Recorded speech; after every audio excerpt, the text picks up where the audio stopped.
যদিও বা বর্তমান প্রেক্ষাপটে একজন মুসলিম ভালো থাকতে পারে না। বর্তমান প্রেক্ষাপট এতই খারাপ, কিয়ামতের আলামতগুলো এমনভাবে প্রকাশ হয়েছে এখন যে একজন ইমানদার মুসলিমের পক্ষে নিশ্চিন্তে থাকা আর ভালো থাকাটা খুব কষ্টকর।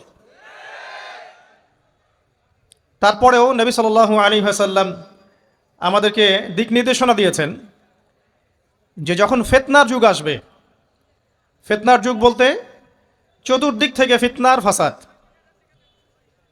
ফিতনা ফাসাদ কেমন, মানে আল্লাহ রাব্বুল আলামিন কোরআনে একটা বিষয় বলছেন, সমাজ তার উল্টা চলছে, এগুলো ফিতনা। নবী সাল্লাল্লাহু আলাইহি ওয়াসাল্লাম হাদিসে একটা বিষয় বলেছেন, সমাজ তার উল্টা চলছে, এর নাম ফিতনা। পরিবারে ফিতনা, ধর্মের মধ্যে ফিতনা, সমাজে ফিতনা, অর্থনীতিতে ফিতনা, এখন সংস্কৃতির মধ্যেও ফিতনা। তো এই ফিতনাময় পরিবেশে নবী সাল্লাল্লাহু আলাইহি ওয়াসাল্লাম বলেছেন যে কেউ যদি ঈমান এবং আমলের উপরে, মানে নবী সাল্লাল্লাহু আলাইহি ওয়াসাল্লামের আদর্শের উপরে সবর করতে পারে, টিকে থাকতে পারে, তার জন্য 50 জন শহীদ সাহাবীর নেকি হবে ইনশাআল্লাহ। তো ফিতনাময় পরিবেশে যদি সবর করা যায়, হকের উপর অটল থাকার চেষ্টা করা যায়, ইনশাআল্লাহ আপনি 50 জন শহীদ সাহাবীর নেকি পাবেন ইনশাআল্লাহ।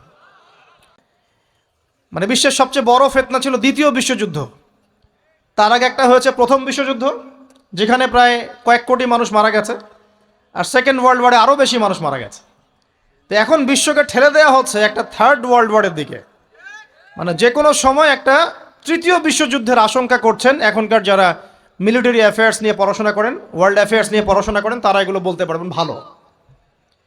বিশ্বকে একটা খাদ্য মন্দার দিকে ঠেলে দেওয়া হচ্ছে, বিশ্বকে একটা দুর্ভিক্ষের দিকে ঠেলে দেওয়া হচ্ছে, এবং মহামারীর মধ্য দিয়ে অলরেডি কিন্তু আমাদের বিভিন্ন দেশের ইকোনমিক অবস্থা ভালো না, তার উপরে খাদ্য সংকট, তার উপরে যে বৈশ্বিক যুদ্ধগুলো, আমদানি রপ্তানি বন্ধ হয়ে যাচ্ছে, তেল গ্যাসের দাম বেড়ে যাচ্ছে, জনগণ হাহাকার করছে। এই পলিটিক্যাল গ্লোবাল অ্যাফেয়ার্সের ফিতনা এগুলা। তা আপনাকে এই জন্যই প্রথমে আমি একটা কথা বললাম যে ফিতনাময় একটা পরিবেশে একজন মুমিন যার অন্তর্দৃষ্টি আছে, যে কোরআন এবং সুন্নাহ দিয়ে এই বিশ্বের এই রহস্যগুলো উদ্ঘাটন করতে পারে, সে ভালো থাকতে পারে না। তার মনটা সবসময় কিন্তু মানে ব্যাকুল থাকবে যে কিভাবে এইসব সমস্যা থেকে নিজে উত্তরণের পথ খুঁজতে পারি, আর আমার পরিবারকে বাঁচাতে পারি, আর আমার জনগণকে বাঁচাতে পারি।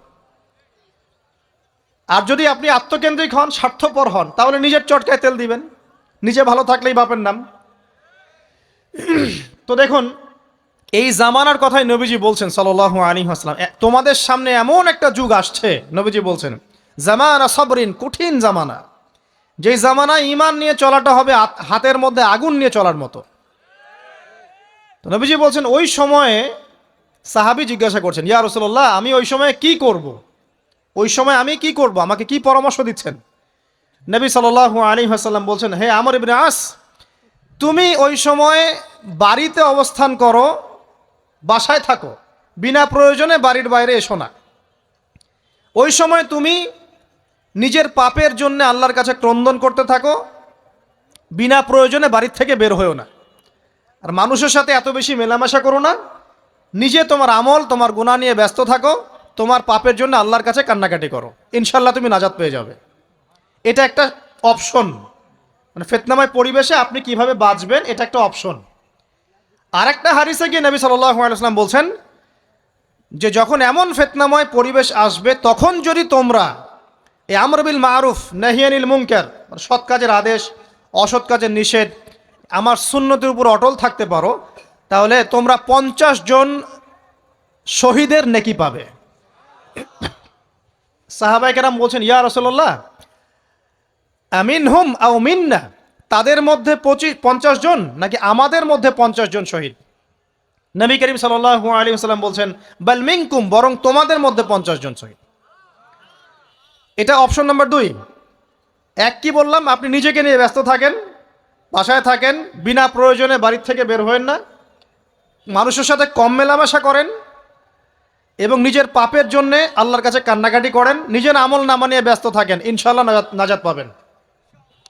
2 নাম্বার, যদি আপনার কাছে আরও বেশি যোগ্যতা থাকে এবং আপনি আরও বেশি সাহসী হন এবং আপনি উম্মার, দেশের জনগণের কল্যাণ কামনা করেন, তাহলে অন্যদেরকেও এই ফিতনাময় পরিবেশে টিকে থাকার ফর্মুলা বলে দেন।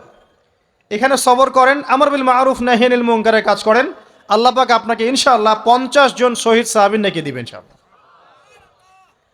আরও অপশন আছে। কি অপশন?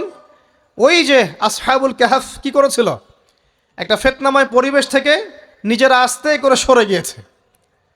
যখন আপনি পরিবেশকে পরিবর্তন করতে আর পারছেন না, দাওয়াত দিয়েও কোনো কাজ হচ্ছে না, মানুষ কথাও শুনছে না, জুলুম নির্যাতন বাড়তেই আছে, টিকে থাকা মুশকিল, তখন তাদের হিসেবের দায়িত্ব আল্লাহর উপর ছেড়ে দেন, আপনি ওখান থেকে ডিসকানেক্টেড হয়ে যান। এটা একটা অপশন। এই অপশন বেছে নিয়েছিল ইব্রাহিম আলাইহিস সালাম। তার বাবাকে বুঝিয়েছেন, কাজ হয়নি, চলে গেছেন। এই অপশন বেছে নিয়েছিল আসহাবুল কাহফ। সবাইকে বোঝাচ্ছে কাজ হচ্ছে না, তার রাস্তায় করে চলে গিয়ে গুহার মধ্যে রাত কাটানো শুরু করেছে। এমনও হাদিস পড়েছি আমি যে ফিতনাময় পরিবেশে সবচেয়ে সৌভাগ্যবান হবে ওই শ্রেণীর মানুষ যারা দেখা যাবে যে পাহাড়ি কোনো এলাকায় বা দূরবর্তী কোনো জায়গায় বসবাস করছে, যেখানে বৃষ্টিপাত হয়, গরু ছাগল মেষ বকরি এগুলো নিয়ে ওখানে চড়ায়, যখন আজানের সময় হয়, নামাজের ওয়াক্ত হয়, আজান দেয়, নামাজ পড়ে, দুনিয়ার ফিতনা থেকে এরা দূরে আছে, এরা সফল। এমনও হাদিস আছে। তো হয়তো আপনার কাছে মনে হচ্ছে না এখন ওই যুগ আসে নাই, কিন্তু আমি আপনাকে বলে দেই যে কোরআন এবং সুন্নাহর চোখ দিয়ে যদি আপনি দেখতে শেখেন এবং বর্তমান বিশ্বের প্রেক্ষাপটটা অ্যানালাইসিস করার যোগ্যতা আপনি অর্জন করেন কোরআন সুন্নাহর চোখ দিয়ে, আপনি বুঝতে পারবেন সেই সময় অনেক আগেই চলে এসেছিল।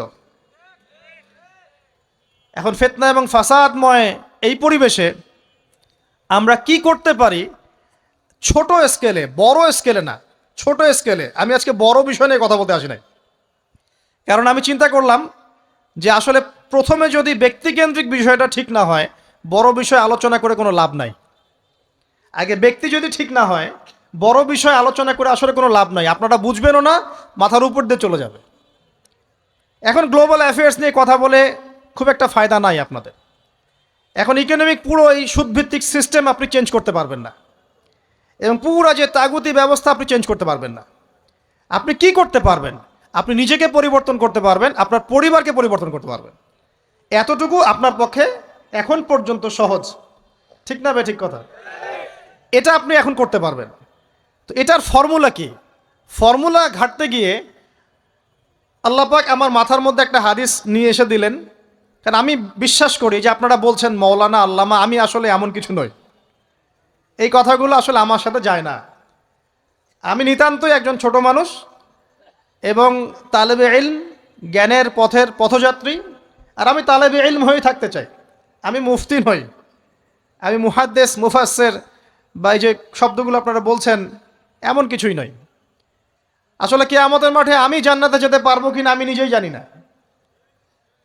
যখন কোনো মানুষ নিজেকে অনেক বড় মনে করা শুরু করবে, বুঝে নেবেন সেই ইবলিসের আনুগত্য করা শুরু করেছে আর কি। কারণ ইবলিস বলেছিল আবা ওয়াস্তাকবারা, আমি খলাকতানি মিন নার ওয়া খলাকতাহু মিন তিন, আমাকে সৃষ্টি করেছেন আগুন দিয়ে, আদমকে সৃষ্টি করেছেন মাটি দিয়ে, আমি কেন আদমকে সেজদা করতে যাব? তো এটা ইবলিসের চরিত্র, আবা ওয়াস্তাকবার, সে উদ্ধত হয় এবং অহংকার প্রদর্শন করে।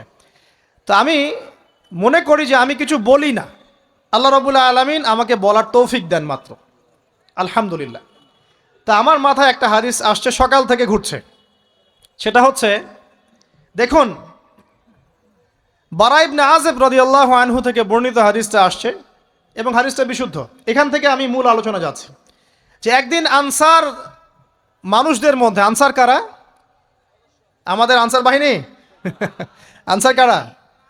যারা মুহাজির সাহাবীদেরকে আশ্রয় দিয়েছিল মদিনায়, তাদেরকে কি বলা হয়? আনসার। তাহলে শব্দটা সুন্দর না? তাহলে আমাদের বাহিনীর নামটাও সুন্দর, মাশাআল্লাহ। তো আনসার সাহাবীদের মধ্যে একজন ইন্তেকাল করেছেন, ইন্না লিল্লাহি ওয়া ইন্না ইলাইহি রাজিউন। এখন তাকে দাফন করা হচ্ছে, আর নবী সাল্লাল্লাহু আলাইহি ওয়াসাল্লাম কবরের পাশে চুপ করে বসে পড়লেন। তার বসা দেখা দেখি বাকি সাহাবীরাও তাকে ঘিরে গোল করে বসে পড়লেন। তারা বলছেন, আমরা এমনভাবে এখানে বসেছিলাম যেন আমাদের মাথার উপরে পাখি এসে বসতে পারে, চুপচাপ, কোনো নড়াচড়া নাই। দেখেন রাসূলের সাথে বসার সুন্নত, দেখেন কোরআন এবং হাদিসের মাহফিলে বসার কিন্তু সুন্নত আছে। এখানে বসে দুনিয়াবি এত গল্পগুজব করা যাবে না। এই মোবাইল টোবাইল হাবিজাবি নিয়ে এত ব্যস্ত থাকা যাবে না, দিলের কান দিয়ে শুনতে হবে, ঠিক আছে? আদব আছে, না হলে কথা আপনার উপর তাসির করবে না। তারা এমনভাবে বসেছিলেন যেন মাথার উপরে পাখি বসতে পারে, সুবহানাল্লাহ। এবার নবী করিম সাল্লাল্লাহু আলাইহি ওয়াসাল্লাম বলছেন যে যখন মাইয়েতকে কবরে শোয়ানো হয় তখন সে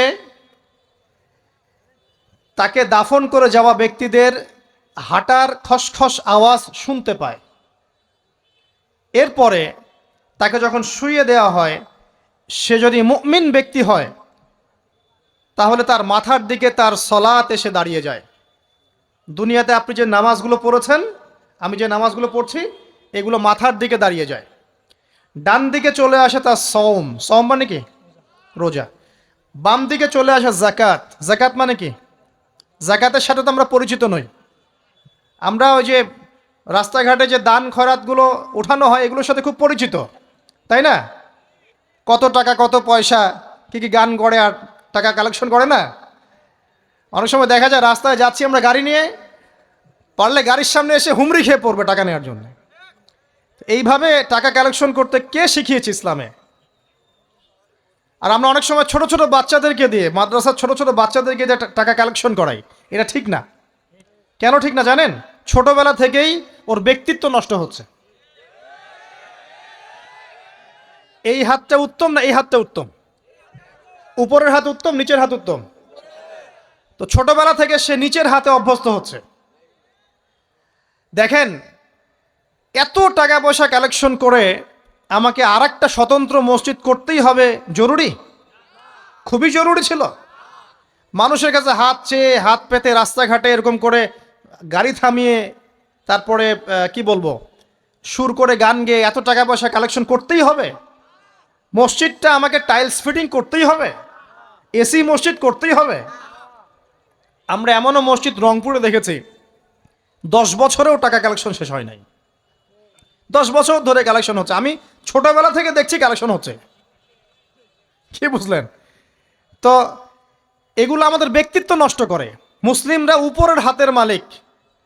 সারা বিশ্ব আমরা একসময় চালিয়েছি। এই কথা আমাদেরকে কি শিখায়? সারা বিশ্ব আমরা চালিয়েছি। এই আপনার উমাইয়া খেলাফতের সময়ও কর্ডোভায় আব্দুর রহমানের যে শাসন ছিল, কর্ডোভায়, স্পেন, পর্তুগাল, এই পুরো জায়গাগুলো পশ্চিমা বিশ্বের, এগুলো মুসলিমরা শাসন করেছে প্রায় 500-600 বছর। ইতিহাস তো আমরা জানিও না, পড়িও না, ভুলে গেছে। ইতিহাস পড়তে হয়। হিস্ট্রি ঘাটলে দেখবেন রাসূল সাল্লাল্লাহু আলাইহি ওয়াসাল্লামের 23 বছরের নববী যুগ, স্বর্ণযুগ, তারপর আবু বকর সিদ্দিকের খেলাফত, তারপর উমর ইবনুল খাত্তাবের খেলাফত। আবু বকর সিদ্দিকের 2 বছর বা 2.5 বছর, উমর রাদিয়াল্লাহু আনহুর প্রায় 10 বছর, তারপর উসমান রাদিয়াল্লাহু আনহুর 12 বছর, আলী রাদিয়াল্লাহু আনহুর প্রায় 2-2.5 বছর, তারপরে হাসান রাদিয়াল্লাহু আনহু 6 মাস। এরপরে উমাইয়া খেলাফত শুরু হলো মুয়াবিয়া রাদিয়াল্লাহু আনহুর হাতে, প্রায় 20 বছর। উমাইয়ারা শাসন করেছে প্রায় 90 থেকে 100 বছর। তারপর জাব নদীর যুদ্ধে উমাইয়া আব্বাসী ওরা একে অপরের সাথে যুদ্ধ করেছে, করে উমাইয়ারা পরাজিত হয়ে আব্বাসীয়রা ক্ষমতায় গিয়েছে। ক্ষমতায় গিয়ে তারা প্রায় শাসন করেছে প্রায় 550 বছর। এদিকে উমাইয়াদের মধ্যে যারা পরাজিত হয়েছে ওরা চলে গিয়ে কর্ডোভা, আন্দালুসিয়া, ওই দিকে খেলাফত কায়েম করেছে। তারপরে আবার এদিকে ফাতেমি খেলাফত ছিল, উসমানীয় খেলাফত ছিল, তারপরে মিশরে তুলুনি একটা রাজবংশ ছিল, আমাদের সাবকন্টিনেন্টে মোগলরা ছিল, সারা বিশ্বে আমরাই ছিলাম। ইতিহাস তো ভুলে গেছে। তা আমরা সবসময় উপরের হাত ছিলাম, উপরের হাত।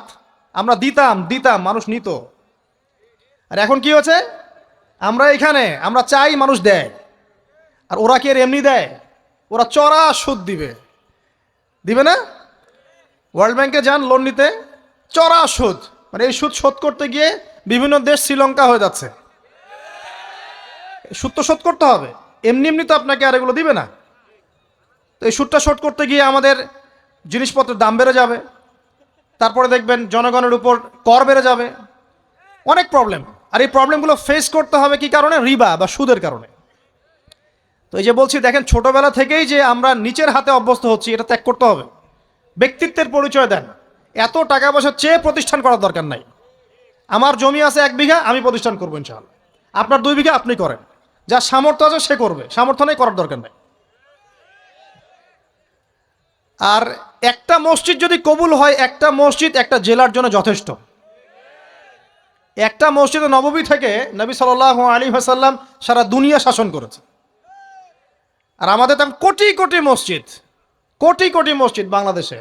এই যুগের কথাও নবীজি বলেছেন, যে যুগে মসজিদগুলো চাকচিক্যময় হবে, মসজিদগুলো কি হবে?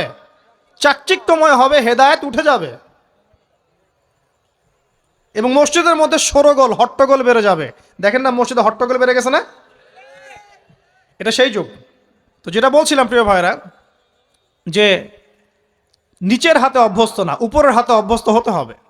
এই কারণে এই যে একটা হাদিসের কথা শুরু করলাম, যে আনসার সাহাবী কারা ছিল? যারা মুহাজির সাহাবীদেরকে আশ্রয় দিয়েছে। এখন এই সাহাবীদের মধ্যে একজন ইন্তেকাল করেছে, তার লাশ যখন রাখা হচ্ছে তখন নবীজি বলছেন মাথার দিকে মাইয়েতের আসে কি? সলাত। সলাত মানে কি? নামাজ। 5 ওয়াক্ত নামাজ আজকে থেকে ছাড়বেন? ওয়াদা করেন আজকে থেকে 5 ওয়াক্ত নামাজ ছাড়বো না ইনশাআল্লাহ।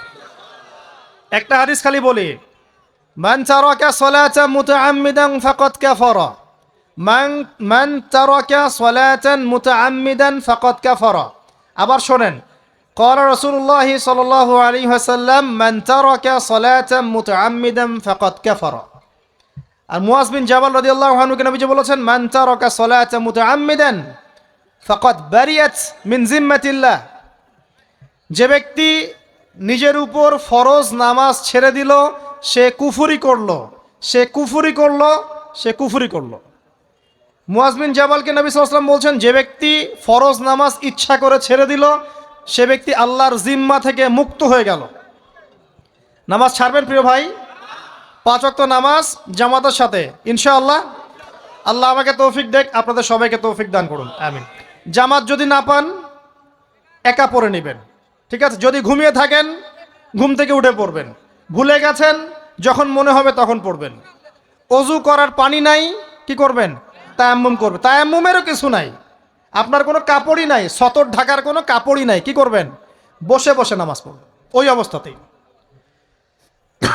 এটা কোনো মাফ নাই, মানে আপনার অজু করার কোনো পানি নাই, তায়াম্মুমের কিছুই নাই, কাপড়ও নাই সতরে, তখনও নগ্ন হয়ে বসেই নামাজ পড়তে হবে, মাফ নাই। যখন শোয়ানো হবে মাথার দিকে কি থাকবে? সলাত। তাহলে আমরা যারা ফরজ সলাত এখন আদায় করছি না আজকে তওবা করেন, বলেন আস্তাগফিরুল্লাহ আল্লাযী লা ইলাহা ইল্লা হুয়াল হাইয়ুল কাইয়্যুম ওয়া আতুবু ইলাইহি। হে আল্লাহ, আমরা তওবা করছি, সারা জীবনে যত নামাজ পড়ি নাই এই সমস্ত নামাজ না পড়ার পাপ থেকে তোমার কাছে তওবা করছি। ঠিক আছে? এটা আস্তাগফিরুল্লাহর অর্থ নয়, আমি বাংলায় বললাম। আর যদি নামাজ কাজা করে আদায় করে দিতে পারেন আলহামদুলিল্লাহ, খুবই ভালো হয়। যদি নাও পারেন তাও এখন থেকে আর কোনো নামাজ বাদ দিয়েন না, আর বেশি বেশি নফল নামাজ পড়ার চেষ্টা করেন। আল্লাহ পাক তৌফিক এনায়েত করুন। আসুন, তারপরে ডান দিকে কি? সওম। সওম মানে কি? রোজা। রমজান মাসে রোজা রাখি সবাই তো মাশাআল্লাহ, আলহামদুলিল্লাহ। রমজান মাসে সওম রাখার পাশাপাশি বেশি বেশি নফল সওম রাখার ব্যাপারে অভ্যস্ত হওয়ার চেষ্টা করতে হবে। সবচেয়ে সেরা সওমগুলো হচ্ছে মাসের 3 দিন, আইয়ামে বীজের সওম, চাঁদের 13, 14 এবং 15 তারিখ। আর সপ্তাহে 2 দিন, সেটা হলো বৃহস্পতিবার এবং কি? সোমবার। আল্লাহ পাক তৌফিক দান করুন, আমিন। এছাড়া আরাফার সওম আছে, আশুরার সওম আছে, ঠিক আছে? জিলহজ মাসের প্রথম 10 দিন রাখতে পারেন, ইত্যাদি। এবার বাম দিকে কি? যাকাত। যেটা বলছিলাম যাকাতের সাথে আমরা খুব একটা পরিচিত নই, অথচ যাকাত একটা ফরজ ইবাদত। কেউ যদি নামাজ এবং যাকাতের মধ্যে পার্থক্য করে সে ব্যক্তি কাফের হয়ে যাবে।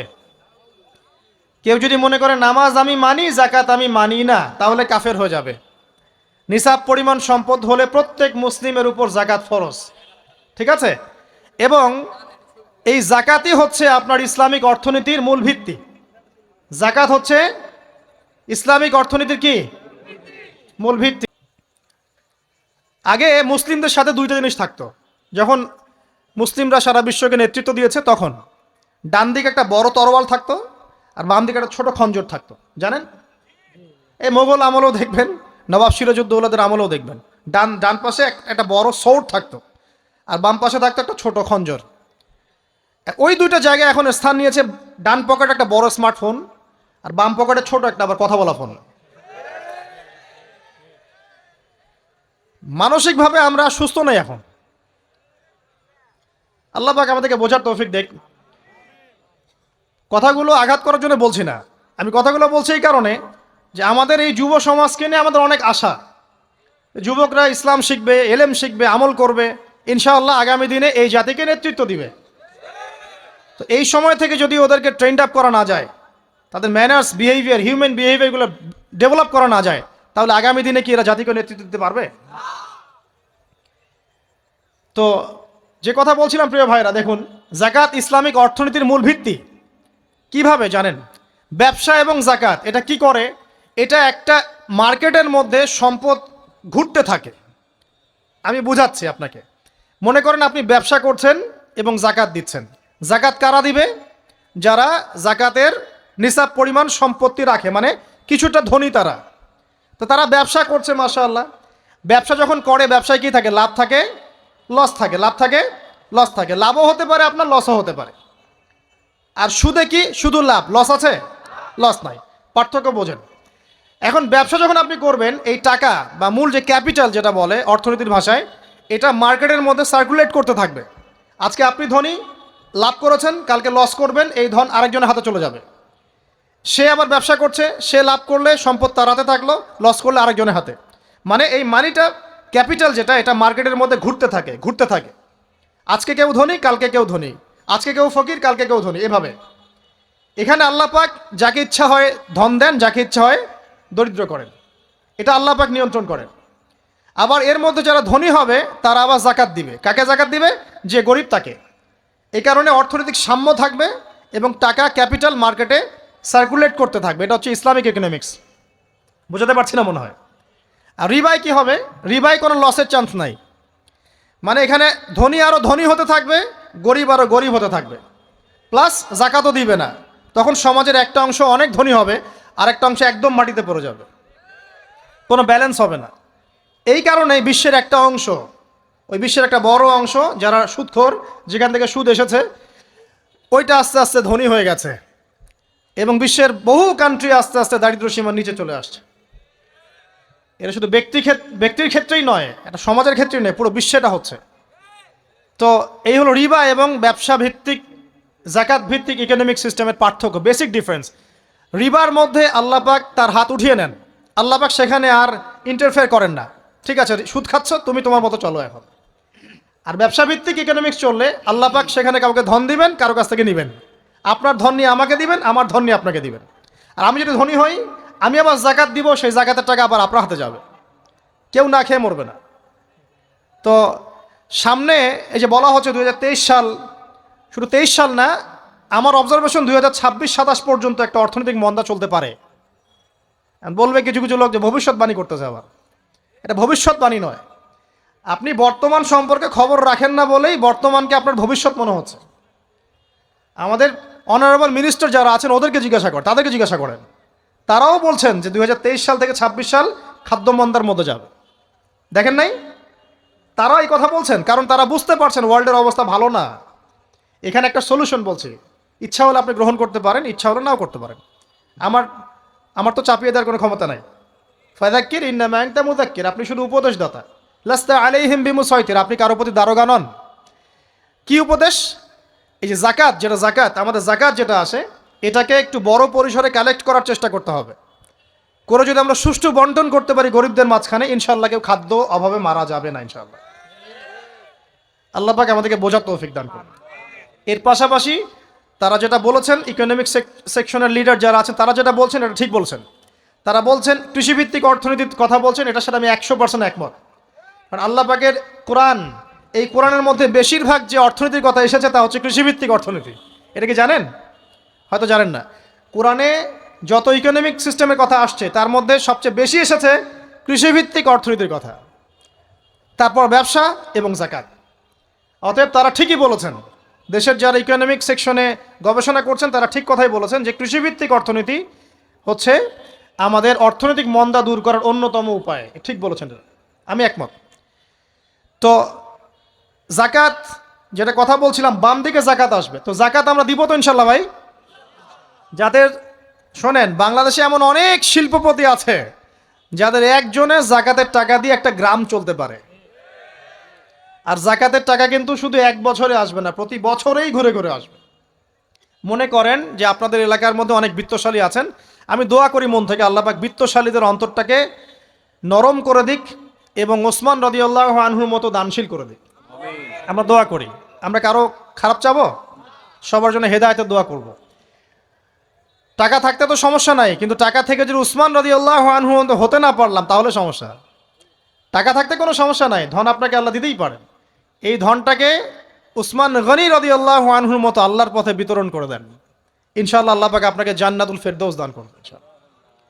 তো অনুরোধ থাকবে, দেখেন আপনারা যদি একটা এলাকার জাকাত কালেক্ট করতে পারেন, মনে করেন কথার কথা এখানে কিছু মেয়ে আছে যারা খারাপ পথে পা বাড়িয়েছে, আমার কথা বুঝতে পারছেন?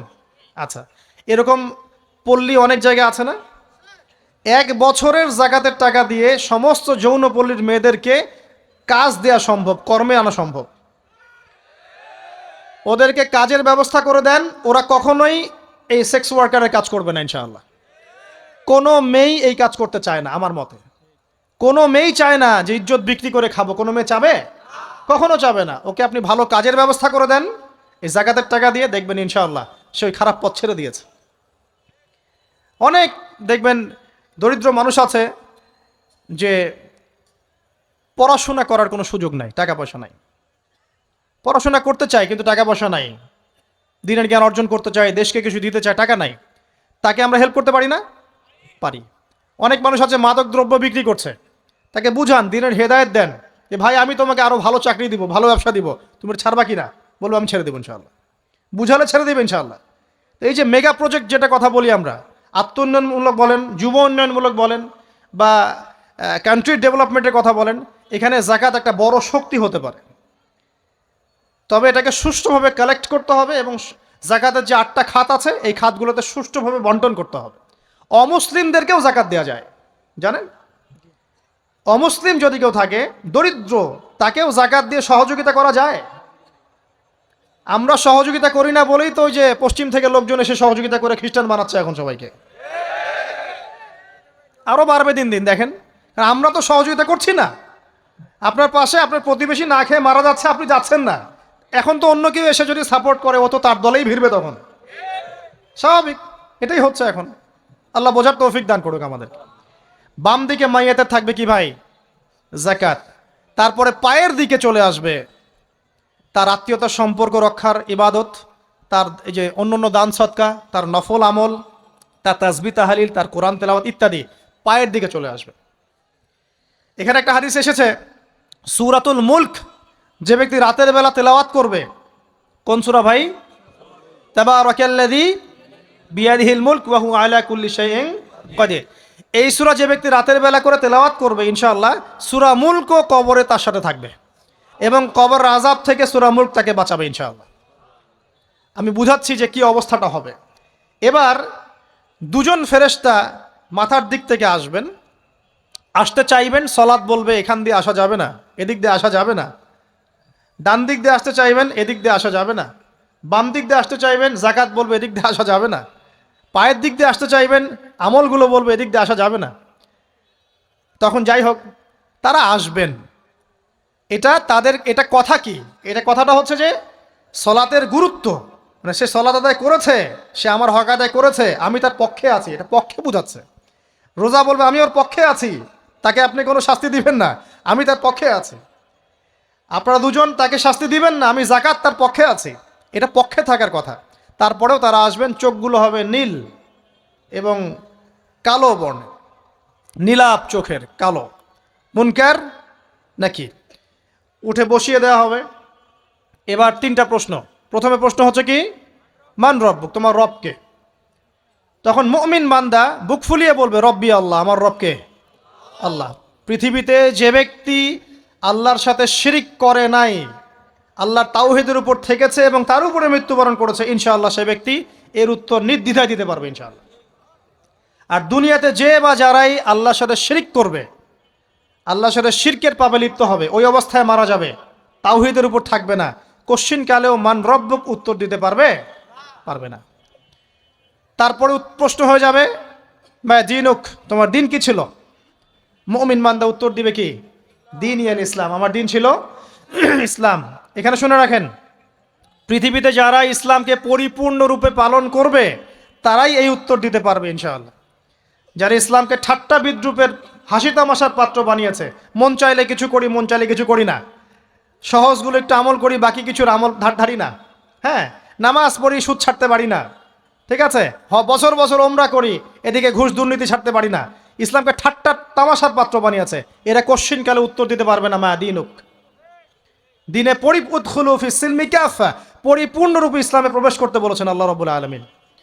যারা পরিপূর্ণরূপে ইসলামে প্রবেশ করবে এবং ইসলামের প্রতিটা মৌলিক বিধান মেনে চলবে, ইনশাআল্লাহ তারা এর উত্তর দিতে পারবে। এরপরে আসবে তৃতীয় প্রশ্ন।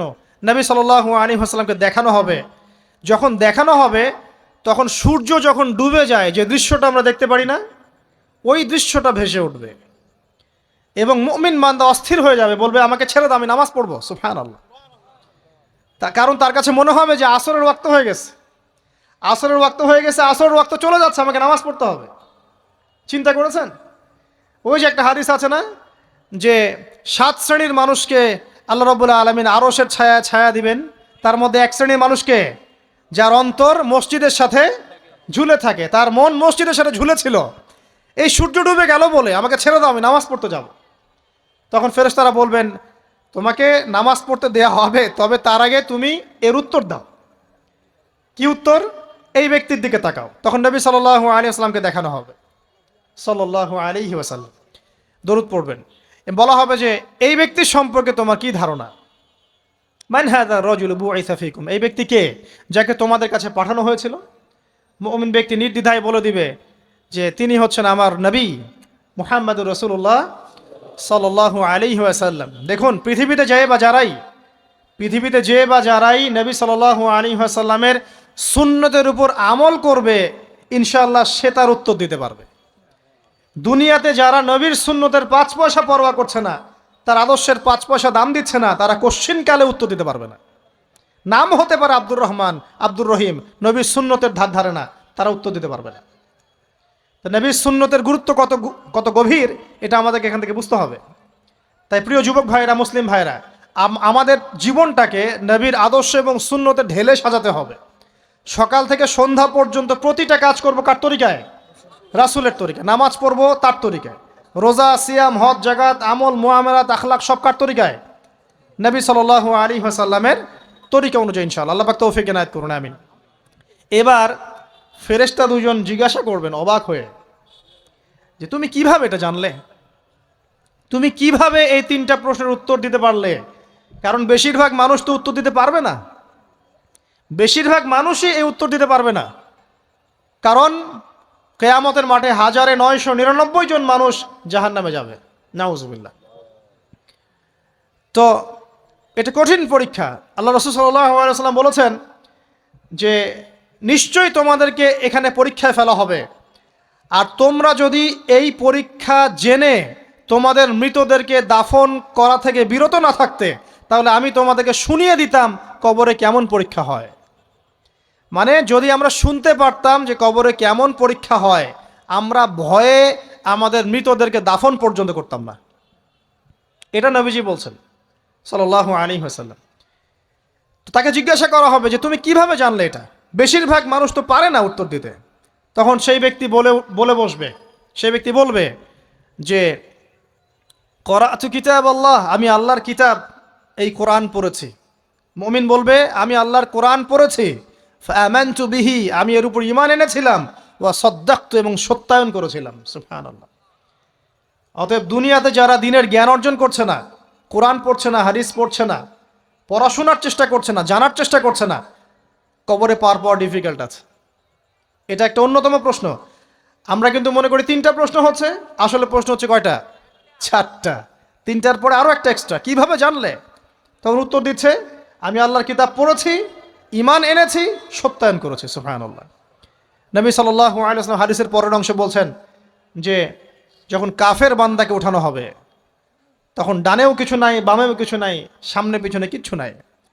মাথার দিক থেকে ফেরেশতারা চলে আসবেন, উঠিয়ে বসানো হবে, প্রশ্ন করা হবে কে তোমার রব? একটাই উত্তর, লা আদরি, আমি জানি না। নাউজুবিল্লাহ। কি তোমার দিন? লা আদরি, আমি জানি না। এই যে আল্লাহর তো খবর নাই, আল্লাহ পাকের বিধান মেনে চলার কোনো খবরই নাই, পরোয়াই নাই। সে জানবে কিভাবে ইসলাম কি জিনিস? সে জানবে কিভাবে আল্লাহ কি জিনিস? ও তো আল্লাহকে চিনেই না। দিব্যি বলে বেড়াচ্ছে মহাবিশ্ব সৃষ্টি হয়েছে বিগ ব্যাং থেকে, আল্লাহ বলে কেউ নাই। মানুষ সৃষ্টি হয়েছে বান্দর থেকে, নাউজুবিল্লাহ। ওই যে ডারউইনের মতবাদ, কি থিওরি অফ এভলিউশন নাকি? হ্যাঁ, তাই তো মনে হয়, অনেকদিন আগে পড়ছি ভাই, ভুলে গেছি এগুলো। তো যাই হোক, মানুষ তো আল্লাহকে চিনছে না। এখনো মানুষ মনে করছে যে আল্লাহ বলতে কেউ নাই। এবং এই মুক্ত চিন্তার নামে, বাক স্বাধীনতার নামে নাস্তিকতার যে চর্চাটা বেড়েছে বাংলায়, এটা আশঙ্কাজনক। বড় বড় বিশ্ববিদ্যালয় থেকে পড়ে আসছে, অনেক সময় দেখলাম বড় বিশ্ববিদ্যালয়ের প্রফেসর, সে বলছে যে মহাবিশ্ব বিগ ব্যাং দিয়ে সৃষ্টি হয়েছে, সৃষ্টিকর্তা নাই এখানে কোনো। তো মুসলিম বিজ্ঞানীর একটা কথা বলতেন যে মানুষ বিজ্ঞান সম্পর্কে অল্প জানলে নাস্তিক হয়ে যায়, আর অনেক গভীর জ্ঞান অর্জন করলে আল্লাহর কাছে আত্মসমর্পণ করে। খেয়াল করে দেখবেন, ডক্টর, ইঞ্জিনিয়ার যারা বড় বড় লেভেলে চলে গেছেন, অনেক সিনিয়র, তারা কিন্তু বেশিরভাগ নামাজি দেখবেন, নামাজ পড়ে, দান সৎকা করে, সমাজ কল্যাণমূলক কাজ করে। তারা কিন্তু রোগীর সেবা করতে গেলেও বলে যে নামাজ পড়িয়েন, রোজা রাখিয়েন, তারা কিন্তু বলে। অনেক ডক্টর আমি দেখেছি এমন, যারা যত বেশি গবেষণা করে তারা তত বেশি আস্তিক হয়ে যায়। আর টুটাফাটা গবেষণা করলে নাস্তিক হয়ে যাবেন। কত প্রশ্ন, ইসলামের এটা কেন, ওইটা কেন, ইসলামে বহুবিবাহ কেন, হ্যাঁ, ইসলামে কি পর্দার বিধান কেন, তারপর ইসলামে এত রেস্ট্রিকশনস, এত বাইন্ডিংস কেন, হ্যাঁ, স্বাধীনতা নাই কেন, কত প্রশ্ন। ইসলামের এগেনস্টে কত তীর এখন ছোড়া হচ্ছে। তো এই ব্যক্তি কেমন করে উত্তর দিবে যে মাহদিনুক, তোমার দিন কি? আল্লাহর দিকে কত প্রশ্ন ছোড়া হচ্ছে, কত শিরকের পাপ আমরা করছি, অনেক সময় মুসলিম হয়েও শিরকের পাপ করছি। কিভাবে উত্তর দিবে মান রব্বক? 3 নাম্বার প্রশ্ন যখন করা হবে, এই ব্যক্তিকে দেখো দেখি, সে বলবে যে আমি জানি না এই ব্যক্তিকে, তবে শুনেছিলাম, মানুষের মুখে শুনেছিলাম, মানুষ যা বলতো আমি তাই বলতাম। মানে সে রাসূল সাল্লাল্লাহু আলাইহি ওয়াসাল্লামের নাম শুনেছিল হয়তোবা, কিন্তু তার সুন্নত বা আদর্শ কখনো মেনে চলে নাই, পারল না। এবার জান্নাতি ব্যক্তি হলে কি হতো? ওই যে সূর্য ডুবছিল যেখানে, তার দৃষ্টির সীমা পর্যন্ত কবরকে প্রশস্ত করে দেয়া হতো, এবং জান্নাতের একটা দরজা তার কবরে খুলে দেয়া হতো। এটা কিভাবে করা হবে সেটা আল্লাহ পাক জানেন, এটার ব্যাখ্যা করার জ্ঞান আল্লাহ আমাদেরকে দেন নাই। যেই মানুষের ক্ষুদ্র জ্ঞানে মানুষ ব্যাকটেরিয়া, ভাইরাস নিয়ে গবেষণা করতে হিমশিম খেয়ে যায়, সে মহাবিশ্বের স্রষ্টা নিয়ে কিভাবে গবেষণা করবে? আল্লাহ পাকের অসীম জ্ঞানের সামনে আমার জ্ঞান কি? খুবই ক্ষুদ্র।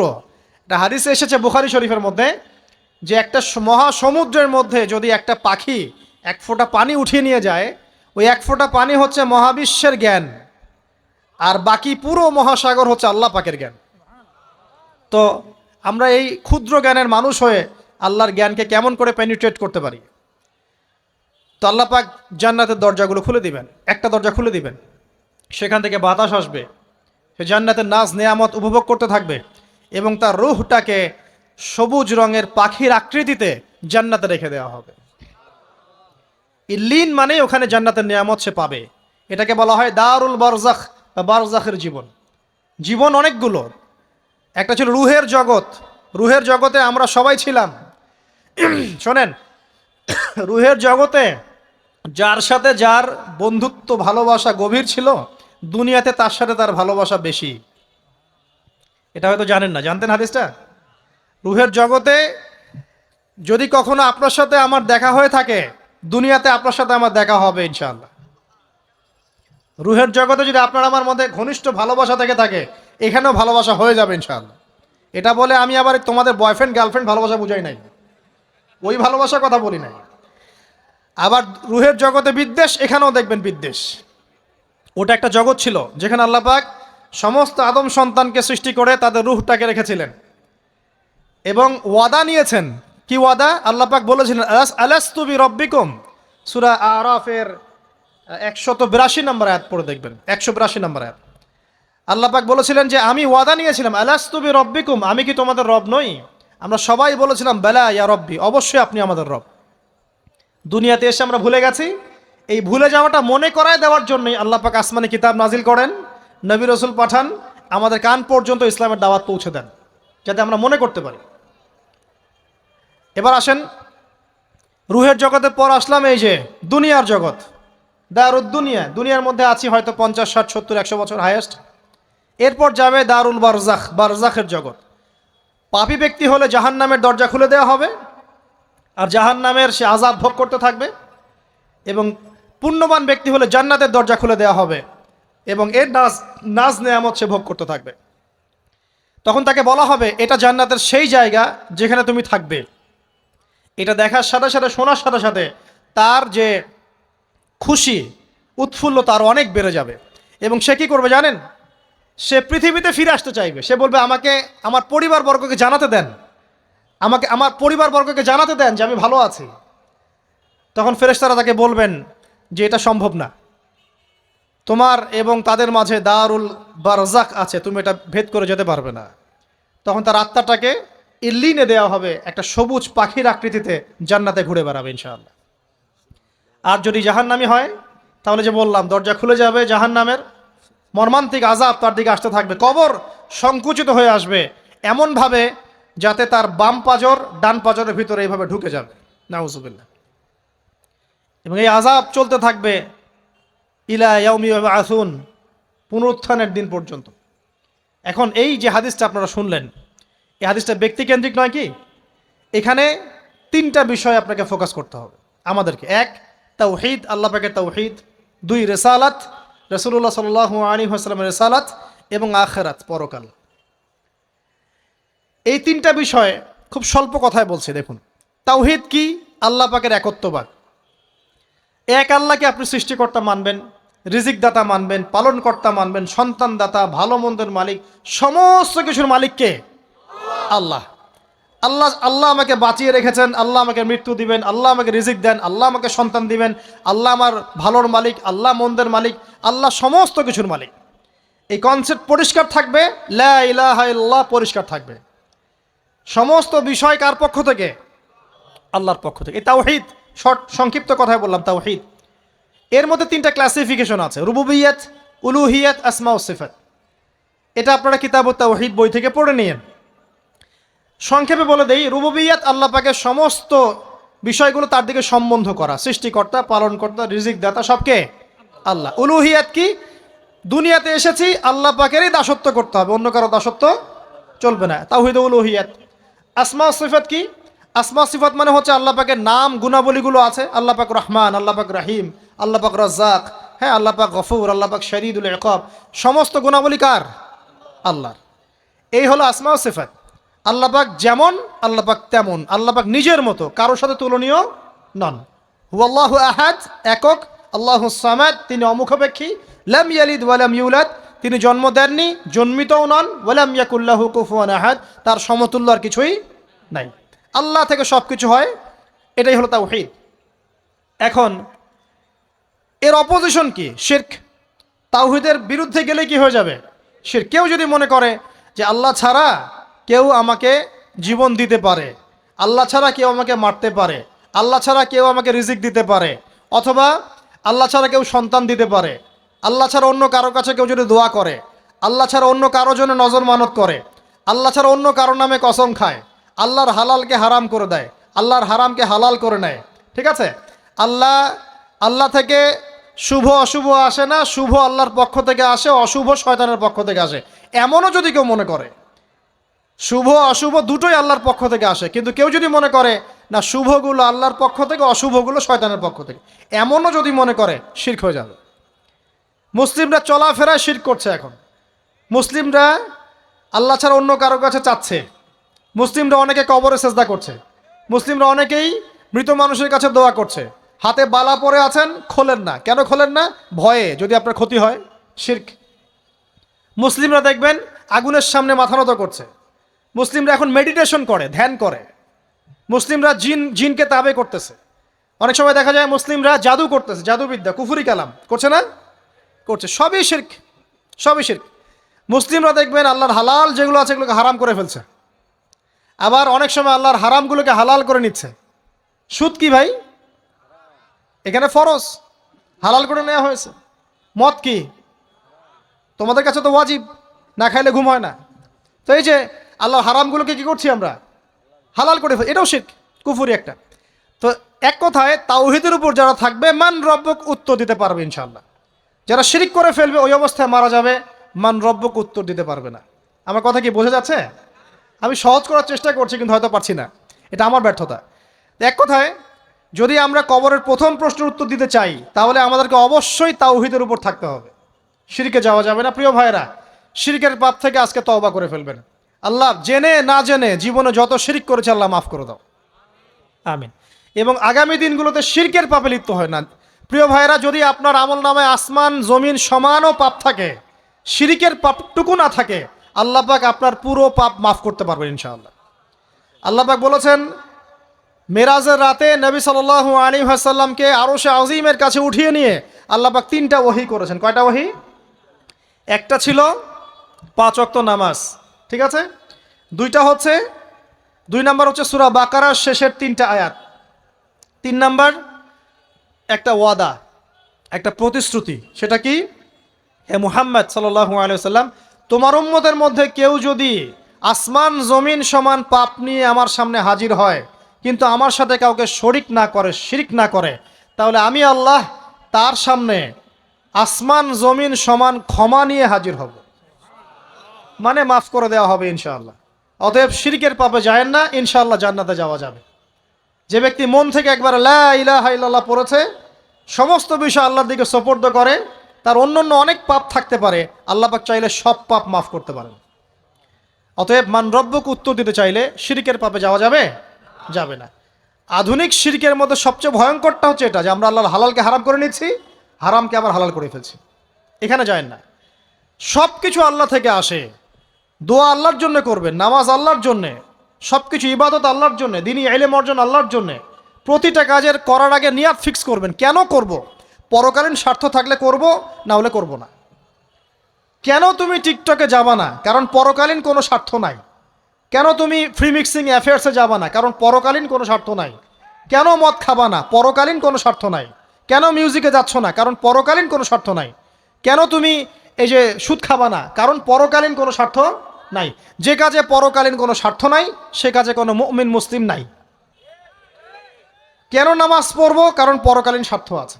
কেন রোজা রাখবো? পরকালীন স্বার্থ আছে। কেন আমি হালাল বিয়ে করব, হারাম জেনায় যাব না? পরকালের স্বার্থ আছে। কেন আমি জাকাত দিব, ব্যবসা করব, সুদ খাবো না? কারণ পরকালের স্বার্থ আছে। কেন ইসলামের দাওয়াত দিব? পরকালের স্বার্থ আছে। কেন হাদিস প্রচার করব? কারণ পরকালের স্বার্থ আছে। ইসলামের জন্য সবর করব কেন? পরকালের স্বার্থ আছে। পরকালের স্বার্থ যেখানে, মুসলিম সেখানে। পরকালীন স্বার্থ নাই, আমরা নাই। প্রত্যেকটা কাজ করার আগে নিয়াতটা ফিক্স করতে হবে, পরকালের কোনো স্বার্থ আছে? যদি বলে হ্যাঁ আছে, তাহলে করবেন। স্বার্থ নাই, আমি নাই। কোনো ফুজুল কি বাত বা ফাহেসা কোনো কাজ, এসব কাজে আমরা নাই, বিকজ এগুলোতে কোনো পরকালীন স্বার্থ নাই। ব্যাস, আমাদের জীবনের প্রতিটা মোমেন্ট, প্রতিটা সেকেন্ড আল্লাহর দেয়া দান। আমি নিজের ইচ্ছা মতো এটাকে অপব্যয় করতে পারি না। হ্যাঁ, আপনি মিউজিক শুনতে চান, আপনি সং পছন্দ করেন, আপনি নাশিদ শোনেন, ইসলামিক নাশিদ শোনেন, ওখানে আপনার ইমান একটু দীপ্ত হবে, পরকালীন স্বার্থ আছে। আপনি নিজে দমন করতে পারছেন না, হালালভাবে বিয়ে করে নেন। বিয়ে করার পর আপনি যত ইচ্ছা স্ত্রীকে মহব্বত করেন, প্রত্যেকটা মহব্বতে নেকি পাবেন। এমনকি স্ত্রীর দিকে নেক নজরে তাকাবেন, তাতেও নাকি। তার মুখে খাবার তুলে দেবেন, তাতেও নাকি। তার হাত ধরে হাঁটবেন, তাতেও নাকি। তাকে নিয়ে রাত্রে চাঁদ দেখবেন, তাতেও নাকি। আপনি আপনার নিয়তটাকে চেঞ্জ করেন, কাজের ডাইরেকশন চেঞ্জ করেন। পরকালের স্বার্থ থাকলে করবো, না হলে করবো না। আপনি পছন্দ করেন ঘুরে বেড়াতে, আল্লাহর দিনের দায়ী হয়ে ঘুরে বেড়ান না, সমস্যা কি? আল্লাহর জমিন ঘুরে দেখেন, এইসব অবান্তর কাজে লিপ্ত না থাকে আল্লাহ পাকের নিদর্শনগুলো ঘুরে দেখেন, আপনার ইমান বাড়বে ইনশাল্লাহ। আপনার সংস্কৃতি ভালো লাগে, ইসলামিক সংস্কৃতি মেনে চলেন। আপনি কবিতা লিখতে ভালোবাসেন, ইসলামিক কোনো কবিতা লেখেন। আপনি উপন্যাস পড়তে ভালোবাসেন, ইসলামিক কোনো উপন্যাস পড়েন। আমি বলছি না এগুলোর বাইরে কোনো পড়াশোনা করা যাবে না, এমনটা আমি কিন্তু বলছি না। আমি বলছি আপনি আপনার পুরো কাজটাকে আগে ফিক্স করবেন পরকালের কোনো স্বার্থ আছে কি নাই। যদি হ্যাঁ দেখা যায় হ্যাঁ পরকালের স্বার্থ ঠিক আছে, অবশ্যই করেন, কোনো সমস্যা নেই, আল্লাহ পাক বোঝার তৌফিক দান করুন। তো দেখুন প্রিয় ভাইরা, শিরকের পাপে যাওয়া যাবে না। এই শিরকের পাপ না থাকলে আমল নামায় ইনশাআল্লাহ আমরা জান্নাতে যাব এবং কবরের উত্তরও দিতে পারবো ইনশাআল্লাহ। মান রব্বক, উত্তর পাস ইনশাআল্লাহ। তারপরে কি, মাদিনুক। এক কথায় ইসলামের অনেক বিধিবিধান আছে, নামাজ, কালিমা, সওম, যাকাত, হজ সব আছে। আমর বিল মারুফ, নাহি আনিল মুনকার, পিতামাতার খেদমত, প্রতিবেশীর অধিকার, স্ত্রীর অধিকার, তারপরে সন্তানদের অধিকার, যাকাত সব কিছুই আছে। এখন যদি ইসলামের কিছু অংশকে মেনে নেন, কিছু অংশকে না মানেন, এটা কিন্তু কুফরি। ইসলামের কিছু অংশকে মানছেন, কিছু অংশকে মানছেন না, এটা কিন্তু কুফরি। ইসলামের পরিপূর্ণ বিধানটাকে যদি মেনে চলেন ইনশাআল্লাহ আযজা ওয়া জাল আপনি মাদিনুক উত্তর দিতে পারবেন। আপনি আমল করতে পারেন না পারেন, মনে করেন আপনি আমল করতে পারছেন না, কিন্তু আপনি আকীদা পোষণ করছেন যে হ্যাঁ ইসলামে যা আছে আমি সব কিছু মেনে চলি, কিন্তু হয়তো আমল করতে গিয়ে আমি পারছি না। আমি হয়তো নামাজ 5 ওয়াক্ত পড়তে হয়, আমি জানি, আমি মানি, কিন্তু আমার মাঝে মাঝে মিস হচ্ছে, মাঝে মাঝে আমি জামাত মিস করে ফেলছি। আপনি মানেন যে সওম রাখতে হয়, মাঝে মাঝে আপনার সওম মিস হয়ে যাচ্ছে, কিন্তু আপনি বিশ্বাস করেন যে হ্যাঁ আপনি সওম রাখতে হয়, আপনার আকীদা ঠিক আছে। আপনি যাকাত দেন নাই এতদিন, কিন্তু আকীদা রাখেন হ্যাঁ দিতে হয়, আমি সুযোগ পেলে দিয়ে দিব। এই যে কনসেপ্টটা ক্লিয়ার রাখা যায় না, ইসলামের বিধানগুলো প্রতিটা আমি মানি মন থেকে, হয়তো আমল করতে গিয়ে আমি পেরে উঠতেছি না বা হয়ে উঠছে না। ইনশাল্লাহ একদিন না একদিন আল্লাহ পাক আপনাকে তৌফিক দেবে ইনশাল্লাহ, আল্লাহ পাক তৌফিক দান করুক। আমি কিন্তু কনসেপ্ট যদি ক্লিয়ার না থাকে যে আমি কিছু অংশ মানি কিছু অংশ মানি না, এটা ইসলাম হলো না। উদখুলু ফিস-সিলমি কাফা, পরিপূর্ণরূপে ইসলামে প্রবেশ করেন। দিনী বোন অনেকে আছে পর্দা হয়তো করতে পারছে না, কিন্তু মনে করে, বিশ্বাস করে যে হ্যাঁ পর্দা করতে হয়, এটা ফরজ। ইনশাল্লাহ আল্লাহ চাইলে ওকে একদিন তৌফিক দিবে ইনশাল্লাহ। হয়তো এখন মুখ খোলা আছে, হয়তো বা আগে গেঞ্জি টি শার্ট পরে ঘুরতো, এখন সেলোয়ার কামিজ পরছে, ঢিলে ঢালা জামা পরছে, এখনও বোরখা পরছে না। ওকে তুচ্ছ তাচ্ছিল্য করার দরকার নাই আপাতত, ওকে আরও বুঝান, আরও নরম হন, আরও বুঝিয়ে সুঝিয়ে ইসলামের দিকে আনার চেষ্টা করে। এত দূর এসেছে, ওই পর্যন্ত যাবে ইনশাল্লাহ, কারণ ও বিশ্বাস করে হ্যাঁ পর্দা করতে হয়, আমি মানি পর্দা করতে হয়, কিন্তু আমি এখন করতে পারছি না, ইনশাল্লাহ করব, আল্লাহ পাক চাইলে তৌফিক দিবেন ইনশাল্লাহ। তো এই যে বিষয়টা, যে ইসলামকে মনে আগে ধারণ করা, যে না আমি মানি ইসলামের প্রত্যেকটা বিধান ঠিক আছে। চুরি করলে চোরের হাত কাটতে হয়, ইসলাম বলেছে। ডাকাতি করলে শাস্তি আছে, জেনা যদি কেউ করে 100 বেত্রাঘাত, মদ খাইলে 40টা বেত্রাঘাত, ব্যভিচার যদি করে কেউ, এই পরকীয়া করে বিবাহিত ব্যক্তি, রজম। এগুলো কেসাস, একজনকে হত্যা করলে তাকেও কেসাস করতে হয়। এই বিধানগুলো আছে। এখন আপনি বলতে পারেন আমি এই ওয়ার্ল্ডের প্রেক্ষাপটে এটাকে বাস্তবায়ন করতে পারছি না, কিন্তু আমি বিশ্বাস করি ইসলামে বিধানগুলো আছে, এটা আল্লাহর বিধান। ইনশাল্লাহ আপনি মাফ পেয়ে যাবেন, ইনশাল্লাহ আল্লাহ চাইলে আপনি মাফও পেয়ে যাবেন।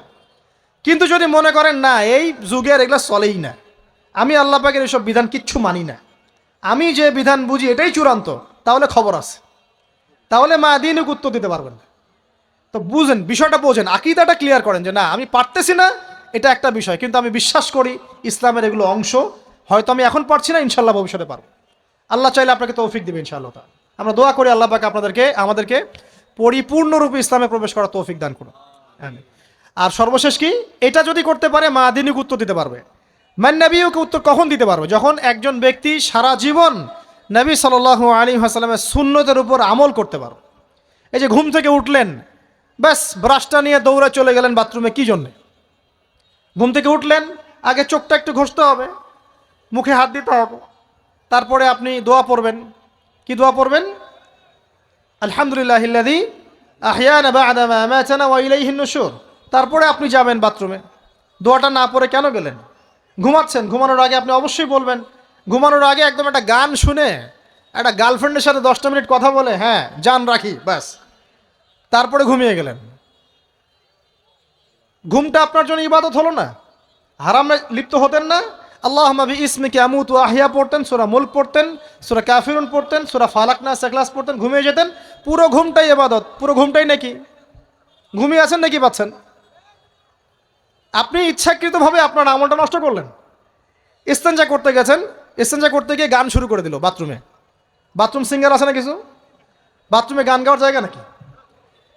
তো ওখানে গান শুরু করলো। বাথরুমে গান গাবেন কেন? আপনি ঢোকার সময় বলবেন কি বিসমিল্লাহ আল্লাহুম্মা ইন্নী আউযু বিকা মিনাল খুবসি ওয়াল খাবাইস, এরপর ইস্তেঞ্জা করবেন, তারপরে আপনি গুফরানাকা বলে বের হয়ে আসবেন। পুরো ইস্তেঞ্জার সময়টুকু নাকি নামাজ পড়তে দাঁড়িয়েছেন, এখানে রিয়া কোনো লৌকিকতা থাকবে না, লোকজন আমাকে দেখছে আমি ভালো করে নামাজ পড়ি এমন থাকবে না। নামাজে দাঁড়িয়েছেন আল্লাহর জন্য খালেস, এখন আল্লাহ আপনার মাঝখানে আর কেউ নাই, আল্লাহ আপনার মাঝখানে আর কেউ নাই। এমনকি যা ইচ্ছা তাই নামাজ পড়বেন। একদল বের হয়েছে, এখন দেখি 2 ওয়াক্ত নামাজ পড়ে, তাদের বক্তব্য হচ্ছে যে 5 ওয়াক্ত নামাজ নাকি কোরআনে নাই, আর ওরা খালি কোরআন মানে হাদিস নাকি মানে না। কত যে ফেরকা এখন বের হয়েছে আল্লাহ ভালো জানে। তো 5 ওয়াক্ত নামাজ কোরআনে নাই বলে, সুবহানাল্লাহ। তো 2 ওয়াক্ত নামাজ পড়ে। তো এখন নামাজ কি মন গরমভাবে পড়লেই হবে? ফজরের নামাজে দাঁড়িয়েছেন, ফজর নামাজ কয় রাকাত? 2 রাকাত। এখন আমি যদি বলি নামাজ তো ভালো কাজ, 2-এর জায়গায় 4 পড়লে কি সমস্যা ফজরে? যদি এমনটা বলি হবে? কেন হবে না? কারণ নবী সাল্লাল্লাহু আলাইহি ওয়াসাল্লাম 2 পড়েছেন, আমাকে 2 পড়তে হবে, সিম্পল। 4 পড়লে আপনার নামাজ বাতিল। ফজরের নামাজ 4 রাকাত পড়লে নামাজ কি বাতিল হবে না? মাগরিবের নামাজে দাঁড়িয়েছেন 3 রাকাত নামাজ, তখন আপনি মনে চিন্তা করছেন না 3-এর জায়গায় আমি 4 পড়বো, 5 পড়বো। নামাজ তো ভালো জিনিস, বেশি করলে কি সমস্যা? সব কিছু বেশি করতে হয় না, রাসূলুল্লাহ সাল্লাল্লাহু আলাইহি ওয়াসাল্লাম যা দিয়েছেন তাই করতে হয়। এর নাম সুন্নত, বাইরে গেলে হবে কি বেদাত। প্রত্যেকটা কাজ খেয়াল করতে হবে। তো প্রত্যেকটা আমল এভাবে, নামাজ, এই যে রোজা রাখবেন, রমজান মাসে রোজা রাখলে এটা ফরজ। আর আপনি চিন্তা করেন রোজা তো ভালো জিনিস, আমি রমজানেও রাখবো, শাবান পুরো 2 মাসে রাখবো, হবে? দেখেন নফল বিষয়টা আলাদা, আমি ফরজের কথা বলছি। কেউ যদি মনে করে ফরজ রোজা আমি 2 মাসে রাখবো, রমজানও রাখবো, শাবানেও রাখবো, রোজা ভালো জিনিস করলে কি সমস্যা হবে? হবে না। এভাবেই হজ করতে হয় ওইখানে আরাফার মাঠে। আপনি মনে করেন কুড়িগ্রামে হজের একটা জায়গা বানাইলাম আমরা, মনে করেন কথার কথা, এমনও কিন্তু জায়গা আছে মানুষ অন্য জায়গায় হজ করে, কিন্তু আপনি ভাবছেন এমনি এমনি বলছি। এমন অনেক ফেরকা আছে মুসলিমদের মধ্যে, মুসলিম নামধারী, এগুলো মুসলিম না, হজেরও জায়গা বানাইছে আলাদা, ওখানে হজ করে, ওখানে তাওয়াফ করে। এখন হজ যেখানে করতে হবে ওখানে না করে যদি এখানে করি হবে? হবে না। জাকাত দেওয়ার একটা লিমিট আছে, এইটুক দিতে হবে। আপনি এখন কম দিলেন হবে, আবার দিলেন না আমি একদম বেশি দিয়ে ফাটায় ফেলাবো একেবারে, সেখানে হবে? তো এই জিনিসগুলো খেয়াল রাখতে হবে যে আমাদের এক কথায় নবী সাল্লাল্লাহু আলাইহি ওয়াসাল্লামের সুন্নাহটা মেনে চলা। আমলের ক্ষেত্রেও একইভাবে, আপনার অর্থনৈতিক জীবনেও, নামাজ রোজা হজ জাকাত আপনার পারফেক্ট। এবার আপনি এসেছেন অর্থনীতির ক্ষেত্রে, এসে মাশাআল্লাহ দাড়ি টুপি জুব্বা নিয়ে মাপে কম দিচ্ছেন, চলবে? দাড়ি টুপি জুব্বা আছে, মানুষকে ঠকাচ্ছেন, মজুত করছেন, সিন্ডিকেট করছেন, অনেক সময় সরকারকে বিব্রত করে ফেলছেন, মাল মজুত করছেন, দাম বেড়ে যাচ্ছে, বিব্রত হচ্ছে সরকার, হবে? দাড়ি টুপি পাগড়ি জুব্বা পরে, ভিতরটা আগে। ইমান ভিতরে না থাকলে দাড়ি টুপিতে লাভ আছে? তাকওয়া ভিতরে না থাকলে আমার দাড়ি টুপিতে লাভ আছে? মুহসিন হতে হবে। সো ইকোনমিক সেকশনে গিয়েও নবীর আদর্শ ভুলে যাওয়া যাবে না, সেখানেও তার আদর্শ মেনে চলতে হবে। এভাবেই সমাজ জীবন, পরিবার, সর্বক্ষেত্রেই নবীর সুন্নাহ মেনে চললে পরে ওই ব্যক্তিকে উত্তর দেওয়া যাবে ইনশাআল্লাহ, তিনি আমাদের নবী মুহাম্মদ রাসূলুল্লাহ সাল্লাল্লাহু আলাইহি ওয়াসাল্লাম। সর্বশেষ গিয়ে বলা হবে কিভাবে জানলে? তখন উত্তর কি দিবে মুমিন? আমি আল্লাহর কিতাব পড়েছি, ঈমান এনেছি, এরপরে আমি সত্যায়ন করেছি। তার মানে পড়াশোনা করতে হবে না ভাই? আল্লাহর কিতাব পড়তে হবে না? কারা কারা আল্লাহর কিতাব পড়তে জানেন হাত তোলেন। আলহামদুলিল্লাহ। আগামী রমাজান আসার আগেই পুরো কোরআন 1 খতম করবেন, পারা যাবে ইনশাআল্লাহ? এবং প্রত্যেক দিন আমাকে ওয়াদা করেন, প্রত্যেক দিন 1 পারা করে কোরআন তেলাওয়াত করব, পারবেন ইনশাআল্লাহ? না বলেন পারবো ইনশাআল্লাহ? পারবো ইনশাআল্লাহ। আল্লাহ পাক তৌফিক দান করুন, আমিন। কোরআন পড়তে হবে, শুধু কি জাস্ট তোতা পাখির মতো পড়েই যাবেন সারা জীবন? অর্থটা একটু বোঝার চেষ্টা করবেন না ভাই? করা উচিত না? করা উচিত। যদি আপনার সামর্থ্য থাকে আপনার অবশ্যই করা উচিত। সামর্থ্য নাই, বয়স হয়ে গেছে, পারেন না, সেটা আলাদা বিষয়। সামর্থ্য আছে আপনার অবশ্যই উচিত। আলহামদুলিল্লাহি রাব্বিল আলামিন মানে কি? আর রহমানির রহিম মানে কি? মালিকি ইয়াউমিদ্দিন বলছি, এটা মানে কি? ইয়াকা না'বুদু বলছি, ওয়া ইয়াকা নাস্তাঈন, এর অর্থ কি? ইহদিনাস সিরাতাল মুস্তাকিম মানে কি? সিরাতাল লাযীনা আন'আমতা আলাইহিম গায়রিল মাগদুবি আলাইহিম ওয়ালাদ-দালিন, কি অর্থ, কি বললাম? নামাজে এটার অর্থ জানলে মনোযোগ কি ডানে বামে যাবে? যাবে না ইনশাআল্লাহ। এই যে আল্লাহ পাক বলছেন, ইয়া আইয়ুহাল্লাযীনা আমানুত্তাকুল্লাহ, হে মুমিনগণ আল্লাহকে ভয় করো, হাক্কা তুকাতিহি ওয়া লা তামুতুন্না ইল্লা ওয়া আনতুম মুসলিমুন, তোমরা এমনভাবে আল্লাহকে ভয় করো ভয় করার মতো ভয় করো এবং পরিপূর্ণ মুসলিম না হয়ে মৃত্যুবরণ করো না। এর অর্থটা জানলে ভালো লাগলো না? বুঝতে পারলাম না কোরআনটা? আল্লাহ বলছেন ওয়াদারু মা বাকিয়া মিনা রিবা, সুদের অবশিষ্ট অংশ ছেড়ে দাও। ওয়াইল্লাম তাফআলু ফাআযানু বিহারবিন মিনাল্লাহি ওয়া রাসূলি, যদি না করো আল্লাহ এবং রাসূলের সাথে যুদ্ধের ঘোষণা শুনে রাখো। অর্থ জানলে হেদায়েত পাওয়া যায় না?